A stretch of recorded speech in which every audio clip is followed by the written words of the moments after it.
biasa atau kembali lagi dengan saya Ridwan Biasamu. Halo teman-teman, selamat datang di episode kita berada di program baru ya, Tribun Ambon. Ya, kita berjumpa Tribun Ambon Podcast. Halo Tribuners, selamat. Rekan saya tentu saja Ajeng Hatalea tentunya dalam Tribun Ambon Podcast ulasan sepekan edisi 14 Agustus 2023. Tentu saja sama seperti minggu-minggu sebelumnya, kami hari ini hadir dengan sejumlah berita yang sudah kami rangkum selama sepekan dan akan kami bagi dengan Tribuners semua. in case mungkin di antara Tribuners yang melewatkan peristiwa ataupun update informasi di Kota Ambon dan level provinsi tentunya yang sudah kita up di portal www.tribunambon.com, bisa mengikuti ulasan sepekan kali ini karena ada beberapa berita pilihan yang kami angkat untuk diulas di sore hari ini tentunya. Iya, benar sekali. Mau mengingatkan juga dulu buat Tribuners semua sebelum kita mengulas beritanya yang sudah kita rangkum di sejumlah kabupaten, buat Tribuners yang ingin berbagi terkait dengan peristiwa-peristiwa atau kejadian-kejadian yang tidak bisa dijangkau oleh kami, boleh sekali berbagi di sejumlah akun sosial media kami dan akan di follow up oleh admin dan diteruskan kepada reporter untuk dibuatkan berita terkait peristiwa-peristiwa tersebut. Baik, anyway, I like your show. Thank you. Baik, Tribuners, sore hari ini kita akan mulai dengan informasi yang akan diulas oleh saya atau Silakan.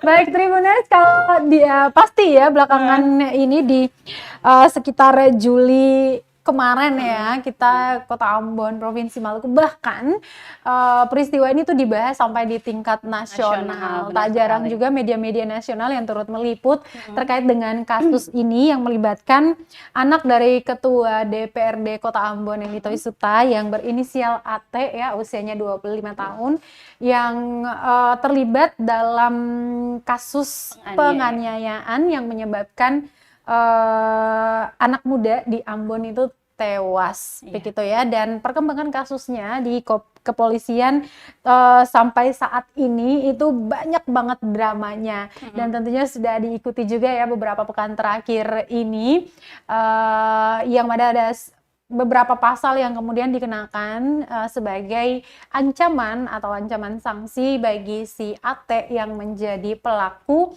dalam kasus ini. Namun baru-baru ini ya, ini kembali di-update lagi oleh pihak kepolisian, tentu saja Polresta Pulau Ambon dan Pulau-Pulau Lease, bahwa AT akhirnya dikenakan pasal berlapis karena menganiaya remaja yang berinisial RRS hingga tewas itu. Hal ini disampaikan oleh Kasih Humas Polresta Pulau Ambon dan Pulau-Pulau Lease, yaitu Ibda Cenete, yang mengatakan pasal baru tersebut disangkakan setelah penyidik memeriksa setidaknya 3 orang saksi Tribuners pada Senin 7 Agustus 2023 lalu. Dan dia menjelaskan bahwa ketika si AT ini dijerat dengan atau disangkakan dengan pasal baru tersebut, artinya saat ini AT itu akan mendapatkan pasal berlapis begitu, karena ada pasal sebelumnya juga, di mana yang pertama itu adalah pasal 351 ayat 3 KUHP dengan ancaman hukuman 7 tahun penjara, kemudian yang berikutnya itu pasal 354 ayat 2 KUHP dengan ancaman hukuman hingga 10 tahun penjara Tribuners. Jadi kita ikuti lagi ya, kalau sudah P21 pasti langsung kasusnya dan berkas dan juga tersangka AT ini langsung diserahkan ke pihak kejaksaan untuk disidangkan. Iya, benar sekali, diupdate lagi ya. Tapi dari kasus ini kita perlu belajar satu hal ya, memang ini mungkin terdengar sering terjadi juga sih sebenarnya di komplek-komplek gitu ya, kalau kita melewati apalagi gang yang sempit gitu kan. Jangan lupa juga untuk menegur sapa dan segala macam, dan menjadi anak kompleks atau akom asik, akam si anak kampung sini itu jadi tuan rumah yang baik juga gitu, menyambut kedatangan tamu yang datang ke komplek kita atau ke kampung kita dengan tangan terbuka begitu. Jadi sama-sama apa ya, tetap menjaga dan merawat budaya Budaya, kita yang benar sudah sekali. sedari dulu seperti itu Sedari ya, dulu. senyum sapa begitu, biar terhindar dari hal-hal yang tidak diinginkan, terutama dalam hal menjaga keamanan dan ketertiban masyarakat. Yes, ya. Dan sejauh ini sudah 9 saksi yang diperiksa ya, Ya. rekan Anji. Ya. Kita langsung next ke berita selanjutnya. Ya. Kita punya berita dari mantan Kadis Pemberdayaan Perempuan dan Perlindungan Anak P3A Maluku yang berinisial DK akhirnya ditetapkan sebagai tersangka pelecehan pegawainya. Iya. Minggu lalu kita udah sempat juga membahas terkait hal ini ya, namun belum ada update-nya, dan minggu ini sudah ada update-nya ya, itu berupa sudah ditetapkan DK sebagai tersangka pelecehan pegawainya. Ya. Penetapan tersangka tersebut dilakukan setelah penyidik melakukan gelar perkara pada Selasa 8 Agustus yang lalu, dan kemudian dikenakan pasal 6 C UU TPKS nomor 12 tahun 2022 dengan ancaman hukuman 12 tahun penjara.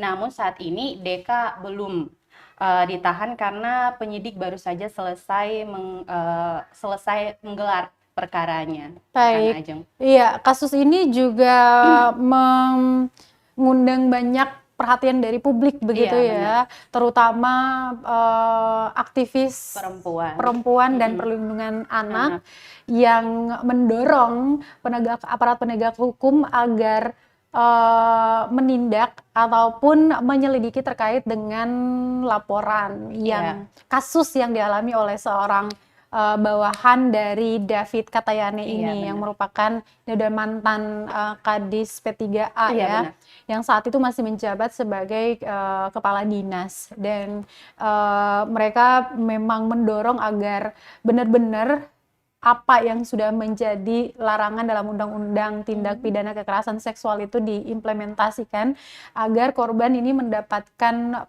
selain mendapatkan perlindungan, dia juga mendapatkan keadilan atas apa yang sudah terjadi terhadap dirinya, terutama berbicara tentang kekerasan seksual seperti itu yang dialami, bukan saja kelihatan fisik dari tampang luar begitu ya, tapi secara psikis juga itu tuh sangat mempengaruhi para korban pelecehan seksual. Dan sebelumnya Tribuners kepolisian memeriksa David Katayane ini sebagai saksi dari laporan yang dibuat oleh korban. Kekerasan seksual, pelecehan seksual yang sebelumnya dilaporkan oleh bawahannya ini, ya, namun statusnya naik dari saksi menjadi tersangka setelah kepolisian memeriksa setidaknya ada 3 saksi begitu. Dan ya semoga proses penyelidikan ini tetap berjalan begitu ya, apalagi sudah ditentukan sebagai tersangka. Jika berkasnya lengkap juga akan dilemparkan ke meja hijau. Oke, next kita punya selanjutnya berita terkait dengan salah satu pemuda yang berinisial CSL nih, rekan Ajeng, yang menjadi korban penikaman pada Sabtu 12 Agustus yang lalu. Saat itu korban sedang bersama dengan teman-teman, dengan salah satu temannya di jalan Dr. Kayado Kudamati, Kota Ambon. Kejadian bermula saat korban pergi mengonsumsi minuman keras. Dan kemudian mengalami penikaman, dan saat ini sudah mendapatkan perawatan intensif di Rumah Sakit Dr. Ratu Medan usai peristiwa itu, rekan Ajeng. Akibat dari kejadian itu juga anggota kepolisian ya melakukan penjagaan dan patroli di kawasan sekitar begitu. Ini juga diimbau bagi masyarakat agar tetap menjaga keamanan dan ketertiban masyarakat atau Kamtibmas ya di masing-masing daerah begitu, masing-masing kawasan, komplek dan lainnya, gang misalnya. Terutama yang mungkin agak jauh dari pos penjagaan baik kepolisian ataupun TNI begitu. Jadi masyarakat tuh bisa gotong royong sama-sama menjaga keamanan dan ketertiban di areanya masing-masing gitu. Jangan sampai ada keributan. Oke, selanjutnya kita punya berita apa lagi nih rekan Ajeng? Oh, ini ada penyelundupan 7 ekor kangguru asli Papua. Apa namanya, ini memang kalau yang namanya hewan endemik ya, yang dimiliki oleh satu daerah yang namanya endemik itu hewan-hewan yang dilindungi. Karena apa? Karena hewan-hewan yang dilindungi ini terancam punah begitu. Kalau kita ngambil terus kan dia punah dan tidak ada perkembangan biaknya lagi. Sementara kalau hewan endemik di suatu daerah itu menjadi sebuah identitas begitu. Bayangkan kalau sebuah identitas itu perlahan-lahan terkikis karena punah begitu, itu bisa saja hilang. Kalau kita bisa sama-sama menjaganya, menjadi ciri khas daerah kita masing-masing dan cool. Nah, ini salah seorang yang menyelundup 7 ekor kangguru asli Papua ini menjalani sidang perdana di Pengadilan Negeri Ambon. Nah, ini sidangnya beragendakan dakwaan dari Jaksa Penuntut Umum atau JPU dalam sidang yang dipimpin oleh Ketua Orpa Martina didampingi hakim ketua lainnya. Warga asal Desa Numbai, Kecamatan Jayapura Selatan itu didakwa lantaran sebelumnya Tribuners tertangkap basah menyelundupkan sebenarnya 7 ekor kangguru asli Papua. Tribuners. Awalnya terdakwa ini merupakan buruh di TBKM pada Pelabuhan Jayapura bertemu dengan luka identitas sebenarnya tidak diketahui karena masuk dalam daftar pencarian orang. Nah, kemudian si kangguru ini dinaikkan ke dalam kapal ya untuk dibawa begitu. Namun ya langsung ditangkap deh. Iya. Ini kalau ada orang yang menyelundupkan hewan endemik seperti itu ya, itu akan dikenakan pasal 40 ayat 2 junto pasal 21 ayat 2 huruf A Undang-Undang Nomor 5 Tahun 1990 tentang konservasi sumber daya alam dan ekosistemnya, junto pasal 55 KUH pidana. Jadi hewan-hewan endemik apalagi di kawasan konservasi itu sudah dilindungi oleh negara melalui undang-undang yang tadi kita bacakan ya. Sumber daya alam dan ekosistem. Betul sekali. Nah, belakangan ada yang viral. Benar sekali. Iya, ini senasional ini. Iya, Ada apa? Ada apa? Viral terkait dengan body checking Miss Universe 2023. Nah, terkait hal itu, salah satu finalis Miss Universe asal Maluku tentu saja, Grace Bersheba Martina, buka suara terkait para finalis yang dipaksa foto tanpa busana saat body checking atau pemeriksaan badan. Nah, kepada Tribun Ambon kemarin, Grace mengaku bahwa body checking yang dilakukan kepada semua finalis sempat difoto saat body checking, namun tidak semua finalis yang difoto. Dan yang tidak difoto itu salah satunya adalah dia, Grace juga, karena memang tidak mempunyai tato dan bekas luka. Jadi yang difoto cuman finalis yang memiliki tato dan bekas luka menurut Grace gitu. Tekan aja. Oh, sebenarnya ini kan sebelumnya tuh di apa ya, up sama salah seorang finalis ya, Miss Universe 2023 kemarin yang kemudian melaporkan hal itu dan mendapatkan banyak si penyelenggara acara ini juga mendapatkan banyak kecaman begitu dari warganet bahwa mereka bahkan kayak acara ini apaan sih, kayak kalian itu pokoknya banyak banget lah kayak kalian kalau mau terlihat cantik, elegan dan apapun itu tanpa harus memperlihatkan tubuh kalian secara ugal-ugalan kayak gitulah. Tapi apa ya, dunia pigeon memang ada juga yang beranggapan bahwa memang itulah dunia pigeon gitu ya. Benar sekali. Iya, jadi mau diapain juga memang dicek keseluruhan kayak gitu. Tapi sama si finalis yang diperiksa tubuhnya ini menganggap bahwa hal itu tidak benar dan merasa dilecehkan, makanya dia turut melaporkan hal itu dan kemudian banyak pro dan kontra di antara masyarakat kita netizen terutama yang melihat itu secara online ya, di mana-mana berita diangkat gitu. Dan salah satu finalis kita asal Maluku juga turut angkat bicara dan dia mengaku bahwa memang dirinya tidak termasuk dalam salah satu kontestan yang diperiksa tubuhnya secara keseluruhan seperti itu. Tapi ngeri banget loh, ada yang bilang tuh yang kayak sampai harus ngangkang, kemudian dilihat dari deket, yang paling nggak masuk akal, diintip gitu kan, yang paling nggak masuk akal dan kayak trigger aku untuk marah itu tuh yang pas yang ada CEO-nya kalau nggak salah ya, yang harus moto pakai handphonenya dia. Itu kayak nggak bener banget nggak sih? Kan ada orang profesional di sana yang pakai kamera, mungkin dia akan foto ya, kan istilahnya body checking dan harus didokumentasikan dan segala macam. Tapi kalau foto sama handphone pribadi kamu untuk apa? Iya, bener sekali. Kayak gitu.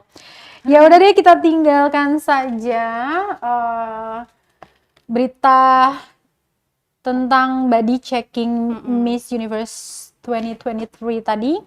Ini ada Kepala Dinas Perhubungan Kota Ambon, Roby Sapulete, yang baru-baru ini juga dituding ya terkait dengan KKN lah, Tribunnews biasa. Nah ini dia tuh membantah gitu loh. Dia bukan saja membantah, tapi dia juga meminta kepada orang yang menudingnya itu, dalam hal ini adalah CV Mardika Perkasa Permai atau MPP, untuk kasih ini bukti. Bukti apa yang kalian punya yang menurut kalian bahwa saya mengambil duit dari situ gitu loh. Kata dia kan dia sebelumnya tuh diduga ya memasukkan surat perjanjian kerja di wilayah parkir zona 2 Pantai Mardika. Emang Pantai Mardika sama Pasar Mardika tuh kayak ruang-ruang orang berkonflik deh ya, berbagai pihak, bukan cuma masyarakat tapi kayak pemerintah gitu. Baru-baru kemarin kan pemerintah kota sama pemerintah level provinsi itu kan kayak berantem gitu dalam tanda kutip terkait dengan retribusi parkir. Ini kali ini juga masih tentang parkir juga nih. Nah, tapi dia mengatakan si Roby Sapulete ini mengatakan bahwa tidak ada pemalsuan dalam surat perjanjian kerjasama. Nah, yang ada hanyalah perubahan pada pasal 4 halaman 2 tentang nominal persetujuan penyetoran dari CVMPP tadi ke pemerintah kota. Nah, nominal awal yang disetujui bersama itu adalah 6,75 juta rupiah. Namun karena CVMPP ini keberatan ya rekan Stefani dengan nominal itu, dengan alasan tidak menagih retribusi parkir ke pedagang yang berjualan di area parkir. Akhirnya nominal itu dinegosiasikan kembali dan disepakati menjadi 5,5 juta rupiah. Sementara untuk tudingan pemalsuan cap dan tanda tangan dinilai berbeda dengan yang aslinya itu juga tidak dibenarkan. Menurut Roby ini Tribuners tidak ada pergantian cap maupun tanda tangan yang berada tepat di halaman 3 surat perjanjian itu. Jadi ini sebenarnya kedua belah pihak ini nih lihat lagi nih, kalau misalkan benar ya apa yang disampaikan oleh CVMPP tadi terkait dengan